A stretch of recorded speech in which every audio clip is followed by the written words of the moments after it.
चलिए तो देखिए, आज अपन ले रहे हैं अपनी वर्कशीट का क्वेश्चन नंबर 31। और ये इसमें यूवी टेस्ट भी और इसमें एक नई चीज इंट्रोड्यूस होगी, पाथ की।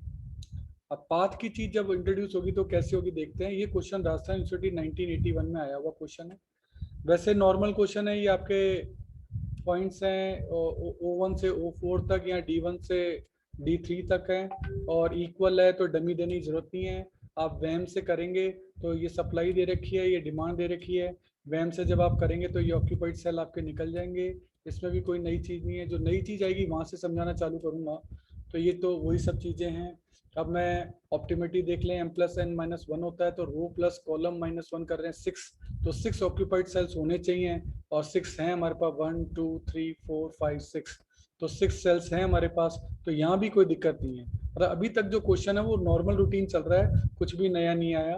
फिर हम इसका यूवी टेस्ट करेंगे, जितने भी ऑक्यूपाइड सेल्स हैं उनसे हम U1 U2 U3 U4 और V1 V2 V3 की वैल्यू निकालेंगे। स्टार्टिंग वही U1 0 से करेंगे, वो सब चीजें अपन ने कर ली। अब अपन वैल्यू ऑफ एम्प्टी सेल निकालते हैं। वैल्यू ऑफ एम्प्टी सेल जब आप निकालते हो तो उसका फॉर्मूला होता है U+V-C। ये एम्प्टी सेल्स के लिए होता है, और इन सभी की वैल्यू आपके जो है वो नेगेटिव या जीरो आनी चाहिए। बस यहीं से अपना क्वेश्चन ये स्टार्ट होता है। यहाँ कुछ सेल्स की वैल्यू पॉजिटिव आ गई है, यहाँ कुछ सेल्स की वैल्यू पॉजिटिव आ गई है, यानी एक ही सेल है, दो सेल हैं, दो सेल ऐसे हैं जिनकी वैल्यू जो है वो पॉजिटिव आ गई है। जबकि हम जानते हैं कि all values should be negative और जीरो, नेगेटिव और जीरो होनी चाहिए, लेकिन हमारे यहाँ जो वैल्यू है उसकी पॉजिटिव आ गई है। यहीं से अब अपना टॉपिक जो है वो चालू होगा। नाउ अब अपन को ये पता लग गया कि हमारे एक सेल की वैल्यू पॉजिटिव आ रही है, उसमें भी दो सेल पॉजिटिव है, एक +1 है एक +6 है, तो हमको हमेशा मैक्सिमम वाली वैल्यू लेनी चाहिए, मैक्सिमम जो डिफरेंस है उसको लेना चाहिए। वहां से अपन क्वेश्चन को देखेंगे।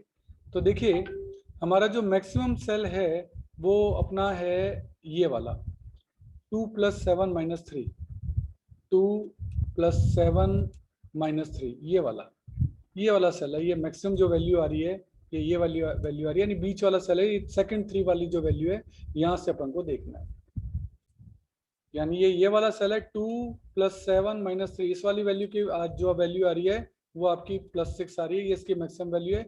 अब यहीं से अपन को अपना जो टॉपिक है वो चालू करना है। ये अपन ने लिया, और ये वाला 3 है, यहाँ से हमको स्टार्ट करना है। यहाँ से आपको पाथ समझने का काम जो है वो चालू करना पड़ेगा।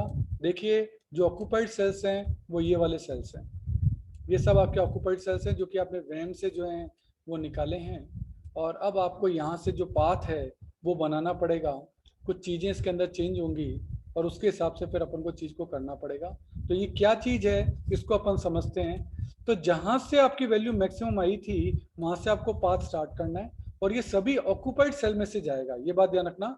Occupied cell with 90 degree angle, line याद करो, occupied cell with 90 degree angle, यानी हमारा जो पाथ चलेगा वो ऑक्यूपाइड सेल पे चलेगा और केवल 90 डिग्री एंगल पे ही चल सकता है। तो हमने यहाँ से लिया, यहाँ पाथ लिया, क्योंकि यहाँ जाने की जगह भी थी, लेकिन अभी अपन ने यहाँ लिया। फिर ये वाला सेल तो 7 तो नॉन ऑक्यूपाइड है, तो नेक्स्ट ऑक्यूपाइड यहाँ है, तो मैं इस पाथ को यहाँ ले आया। यहाँ से फिर 90 डिग्री घूम सकता है, 6 तो नॉन ऑक्यूपाइड है, ऑक्यूपाइड सेल ये वाला है, तो मैं पाथ को यहाँ लेकर आया। तो देखिए, अब पाथ आपका पहुंच गया यहाँ। अब ये 7 पर भी ले जा सकते थे, मैं यहाँ से पर 7 पे ले जा नहीं पाता, 90 डिग्री एंगल नहीं मिल रहा था मेरे को, मैं यहाँ से यहीं आ सकता था। अब मेरे को पाथ को सीधा ले जाना है। ऑक्यूपाइड सेल नेक्स्ट है मेरा ये वाला, मैं यहाँ पे ले गया। नेक्स्ट ऑक्यूपाइड सेल है मेरा ये वाला, और फिर मेरा 90 डिग्री पे एंगल करके मैं यहाँ आके मुड़ सकता हूँ। आप किसी और तरीके भी से भी आ सकते हैं, लेकिन रूल याद रखना, केवल ऑक्यूपाइड सेल्स पे जाएगा ये, और उसमें भी केवल 90 डिग्री एंगल। और ये लाइनें कभी क्रॉस नहीं हो सकती कि आप सोचो कि यूं चल जाए और यूं चल जाए और फिर यूं चल जाए, ऐसा नहीं हो सकता। ये कोई ना कोई बॉक्स बनना चाहिए, ये बात ध्यान रखना। बॉक्स में चाहे 4 हो चाहे 6 हो, वो चाहे कितने भी हो, उससे कोई फर्क नहीं पड़ता, लेकिन वो बॉक्स क्रॉस नहीं होना चाहिए। तो एक तो ऑक्यूपाइड सेल होना चाहिए, क्रॉस नहीं होना चाहिए, 90 डिग्री एंगल पर होना चाहिए। ये सब चीजों को ध्यान में रखते हुए अपन को करना पड़ेगा, देख लो। तो अब ये 90 डिग्री पे के एंगल पे सेट होने के बाद आपको क्या करना है कि जहां से आपने स्टार्ट किया था, जो आपका स्टार्टिंग पॉइंट था, जहां 6 नंबर था अपना, जहां से अपन स्टार्टिंग किया था, उसको सबसे पहले वाले को प्लस साइन देना है। उसके बाद ऑल्टरनेट पे प्लस माइनस चलेगा, तो इसको प्लस दे दिया तो इसको माइनस लेना है, और इसको माइनस ले लिया तो इसको प्लस लेना है, इसको फिर माइनस लेना है, इसको फिर प्लस लेना है, इसको फिर माइनस लेना है, यानी शुरुआत प्लस से करनी है, फिर उसका प्लस माइनस जो है वो आपका चलता रहेगा। इस तरीके से ये आपका पूरा बॉक्स कंप्लीट होगा। उन बॉक्स को आपने प्लस माइनस की डिजिट्स दी हैं, अब उनके आगे क्या करना है देखते हैं। अब हमें ये देखना है कि जितने भी प्लस माइनस केस में सबसे लीस्ट वैल्यू नेगेटिव में क्या है।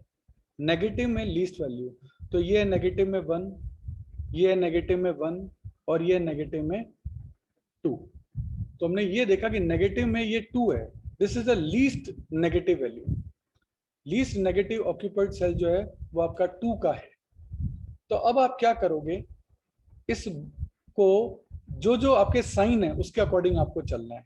जैसे यहां आपका प्लस है तो यहाँ 2 प्लस का आएगा, ये देखो यहाँ 2 आ गया। यहाँ आपका माइनस है तो 8 में से 2 माइनस हो जाएगा तो यहाँ 6 हो जाएगा। यहाँ 10 प्लस का है तो 10 प्लस 2 12 हो जाएगा। यहाँ आपका 4 है और इसमें से आपको 2 माइनस करना है क्योंकि माइनस का साइन है, तो यहाँ 2 हो जाएगा, 4 में से 2 गया। यहाँ आपका प्लस का साइन है तो 3 प्लस 2 5 हो जाएगा। और यहाँ आपका माइनस का साइन है तो 2 माइनस 2 0, यानी यहाँ डैश हो जाएगा। यहाँ से वैल्यू आपकी हट गई। तो अब आप देखेंगे कि आपकी स्थिति कुछ ऐसी हो गई, जो 3 आपका नॉन ऑक्यूपाइड सेल पहले था वो अब आपका बन गया ऑक्यूपाइड सेल, और जो 2 वाला आपका ऑक्यूपाइड वाला सेल था वो अब आपका हो गया नॉन ऑक्यूपाइड सेल। इस चेंज को करने से ये फर्क आपका पड़ गया है।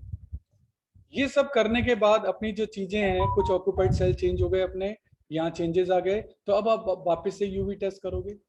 ये यूवी टेस्ट हो गया, यू आपने ये 0 ले लिया, बाकी सब वैल्यूज निकल जाएगी। उसके बाद फिर आपको वैल्यू ऑफ एम्प्टी सेल निकालनी है। जब आप वैल्यू ऑफ एम्प्टी सेल निकालोगे तो आपको पता है इन सब की वैल्यू नेगेटिव या 0 आनी चाहिए, तो इनकी तो नेगेटिव आ रही है और ये सारी नेगेटिव या 0 आ रही है। तो all value should be negative और 0 एंड इट इज सो। तो सारी वैल्यू 0 या नेगेटिव आ रही है। आप देख रहे हैं कि यहाँ ये वैल्यूज जो हैं ये माइनस में है, तो ये सब माइनस में ही आ गई वैल्यू, तो सारी वैल्यू माइनस में आ गई इसका। तो अब आपका सॉल्यूशन जो है फिजिबल है, यानी ये आपका फाइनल सॉल्यूशन जो है ये आपका बन गया। ऑक्यूपाइड सेल आपको ये वाले लेने हैं, यानी 5 × 2 ये बढ़ गया है और 3 × 2 ये नया आ गया है। तो देखो 5 × 2 आ गया और 3 × 2 नया भी आ गया। तो इस तरीके से इससे आप वैल्यू निकाल लो। 5 × 2 हो गया, 3 × 2 हो गया, 6 × 1 हो गया।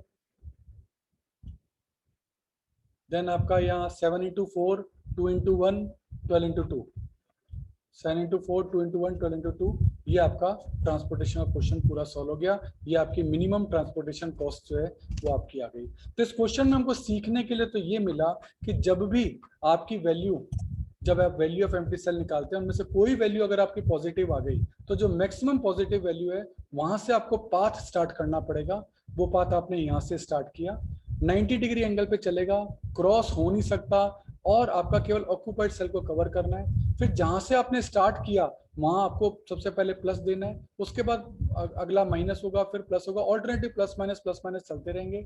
इस तरीके से अब आपके ऑक्यूपाइड सेल्स जो हैं वो चेंज हो जाएंगे। जो ऑक्यूपाइड सेल हैं वो अब आपके चेंज हो जाएंगे क्योंकि उनमें plus minus two plus two हो रहा है, तो वो वैल्यू सारी चेंज हो जाएंगी। वो चेंज करने के बाद आप फिर यूवी टेस्ट करोगे। यूवी टेस्ट करने के बाद ये तो हो गया ऑक्यूपाइड सेल की वैल्यू। अब वैल्यू ऑफ एम्प्टी सेल्स की वैल्यू निकालोगे, वो सारी आपकी माइनस में आनी चाहिए या 0 आनी चाहिए, वो माइनस में आ रही है, तो ये आपका फिजिबल सॉल्यूशन है। तब आप ट्रांसपोर्टेशन कॉस्ट निकाल लो, आपका आंसर आ जाएगा। तो ये 1 पाथ का क्वेश्चन है। अभी तक हमने एक बार पाथ बनाया और हमारा आंसर आ गया। आगे मैं ऐसे भी क्वेश्चन कराऊंगा जिसमें 1 पाथ से नहीं निकलेगा, 2 पाथ से निकलेगा, और एक क्वेश्चन ऐसा कराऊंगा जिसमें 3 पाथ से निकलेगा, वो अपन आगे देखेंगे।